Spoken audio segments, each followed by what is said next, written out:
Welcome, friends, to the first episode of The Wear and Tear, a podcast by yours truly, Darrab Qureshi. In today's episode, we will be talking about two amazing women in the graphic communication industry and their struggles and successes. The first woman we will be talking about is Shanti Sparrow, an award-winning Australian illustrator, designer, and lecturer based in New York City. Her unique and bold style involves the use of scanned textures, vector patterns, and digital collages. So it all began with designing the title and cover pages of her primary school notebooks, where she found love with design and layout and decided this was the career for her. Her educational journey began in 2005 when she studied a Bachelor of Design at the University of Western Sydney. This gave Sparrow an opportunity to learn photography, animation, and much more. Everything was pretty much smooth sailing for Sparrow until she graduated in the middle of a global financial crisis in 2009. This was hard on Sparrow as expected, and after months of self-doubt and instant noodles, she landed her first job within a small independent printery, and she later joined a Sydney-based boutique.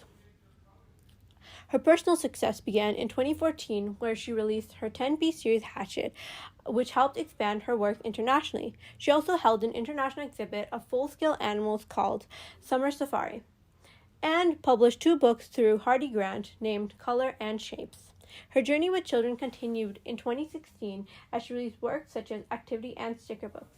However, eventually the workload became just too much to handle, so she decided to take a year off and recollect. When she returned, she realized her old routine did not fit her new mindset, so she became a lecturer at Shellington and ran her own studio. Sparrow is a true inspiration for many, who has overcome and still faces many ups and downs in her career. But it doesn't end there. As her career progresses, she says there is a lack of gender equality in positions of leadership. How do you think we could change this? Along with the success of Shanti Sparrow, we have the opportunity of hearing Emily Eisler's story firsthand. So with a big round of applause, let's welcome Emily Eisler. Hi there. Thanks for having me. I'm Emily Eisler, or as my students call me, Miss Eisler. So I'm a high school teacher that focuses mostly on digital design and art. And I personally started out in photography and painting at UBC and did a minor in costume and set design. So I've always been interested in design, but when I was at school, a lot of the programs were still very analog based as digital art was just coming up. So my love of design was within theater and costume, but then I think that developed further when I was teaching and digital art became such a big thing. Mm-hmm. So, Ms. Eisler, what are some design projects that you're really proud of that you want to discuss about today? I'd say my biggest design projects are actually curricular design, because as a teacher, I'm designing projects for the students to do that are going to interest them and get them interested in design and build their skills. So a lot of my design happens through backward design. So I look at what are students interested in, what are the skills that they're going to need moving forward into post-secondary or the industries, and how I can make that interesting and hook them into loving it as much as I do.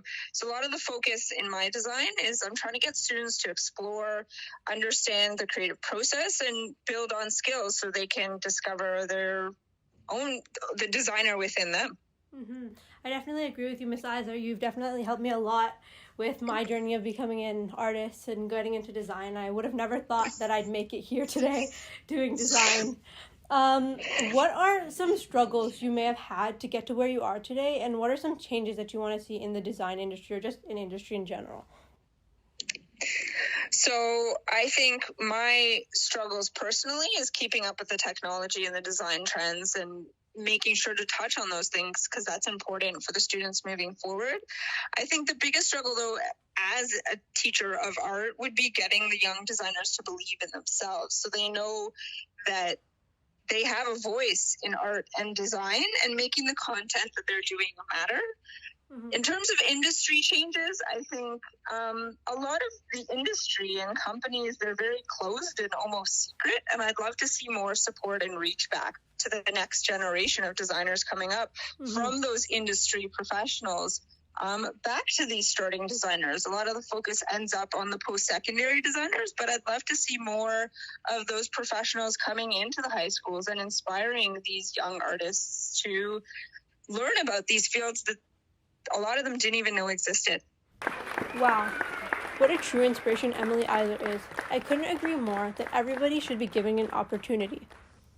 If you enjoyed this week's episode, stay tuned for the next episode of The Wear and Tear, where we will be talking about Jin Zhang, a mother and illustrator best known for her intricate style, and also Charity Epco, a woman of color who is a designer and illustrator. Let's end off with our quote of the episode.